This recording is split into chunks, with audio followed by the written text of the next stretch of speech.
Hi, I'm Beck and food's my life. In today's video, I'm making yet another delicious cheesecake and it's coming right up.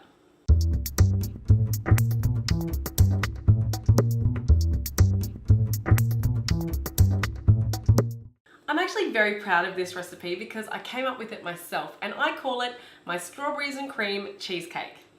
This is not a baked cheesecake, so it's a simple one to do that you can just set in the fridge. I've made this a few times now and my friends and family love it. They always say that it's not too sweet, it's really smooth, and that combination of white chocolate and strawberries just works really well. Let me show you how it's done. So in my bowl here, I have 250 grams of biscuit crumbs that I have put in the food processor. So now they are lovely and fine crumb. Now, this has to be a shortbread biscuit. I've used Arnott's Scotch finger biscuits, but any shortbread should be fine. To this, I'm going to add 100 grams of melted unsalted butter, and we're going to give these two ingredients a good mix. Okay, so now my mixture is resembling wet sand, so I know the butter and the biscuit has incorporated perfectly. All right, now here I have a lined cheesecake tin or a spring form tin. What we're going to do is we're just going to dump all our biscuit crumbs straight in. Good thing about this cheesecake is it's not hard. We're not going to try and put the crumb up the sides of the tin. We're just going to press it straight into the base. So using your hands or your spatula, make sure you have an even distribution there of all those crumbs. And then once you do, you just need to press it down. So now I'm just going to take my cheesecake base and put it in the fridge to set for about 30 minutes. So the next step is to melt some white chocolate. And in my little heat-proof bowl here, I have 200 grams of white cooking chocolate over some simmering water in my saucepan. So that's just started to heat up. I'm going to use a metal spoon to keep stirring that until it's all lovely and smooth. Once it has melted completely, I'm just going to set it aside for a little while to cool. Okay, so for the next step, we're going to soak some gelatine leaves in some water.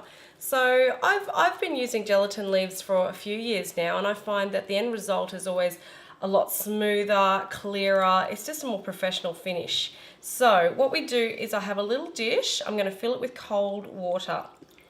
Now I have 4 gelatin leaves here, and I'm going to put them in my water one by one, and that's really important because you don't want them to stick together. And we're going to let these gelatin leaves soak for about 5 minutes. Now while they're soaking, we're going to move on to the next step. And as you can see, I've got my kitchen stand mixer here. So we are going to beat the cream cheese.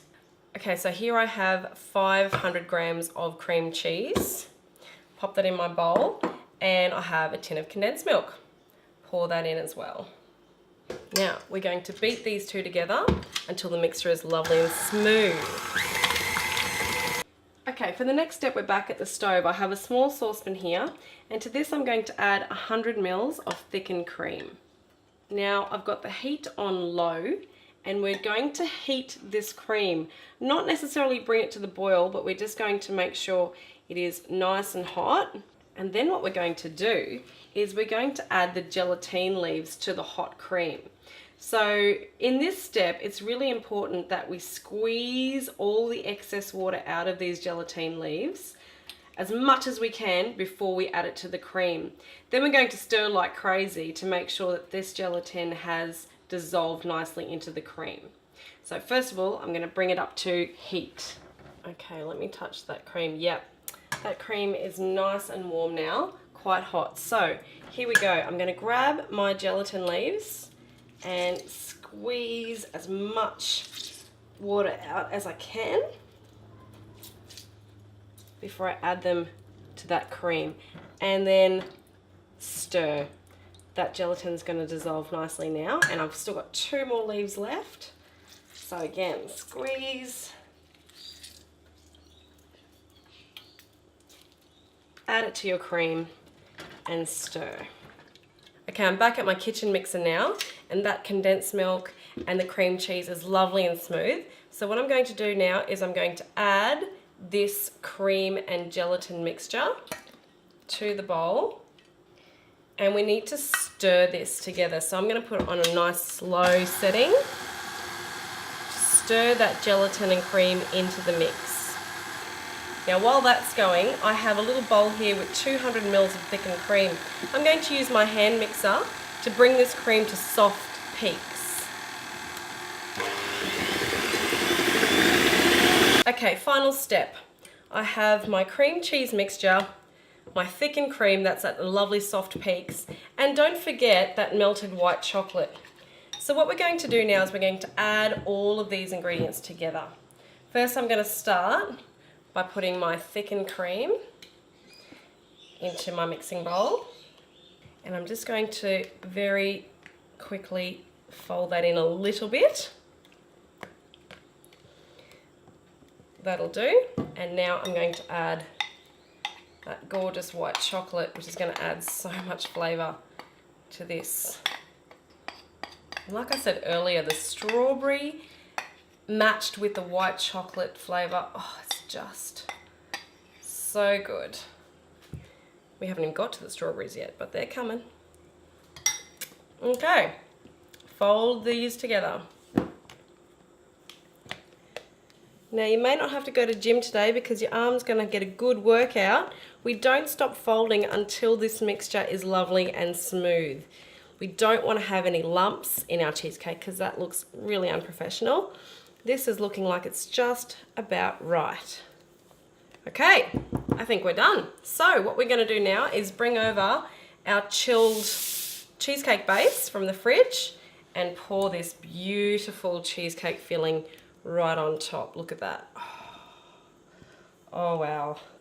So once you have filled your cheesecake tin with that lovely mixture, we're going to refrigerate this overnight.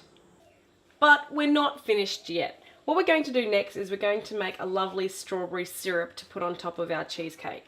So I've just been halving this vanilla bean pod, and I'm going to scrape the black seeds from inside and pop that into my saucepan.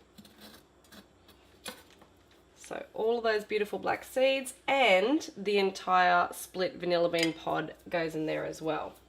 Alright, to this we're going to add 1/3 cup of water and 1/2 cup of caster sugar. We're going to put the heat on low and we're going to stir this until the sugar is dissolved. Okay, my sugar has dissolved, and now as you can see there's some little bubbles appearing. It's working its way up to a simmer. What we're going to do is we're going to let this simmer for about 5 minutes or until the mixture slightly thickens. So my sugar syrup has had 5 minutes now. As you can see, it's changed colour slightly, so I know that it's starting to thicken. What we need to do now is we're going to add some fresh strawberries. At this stage, I usually add about 1/2 kilo of fresh strawberries. These have been cleaned and hulled, so add them in.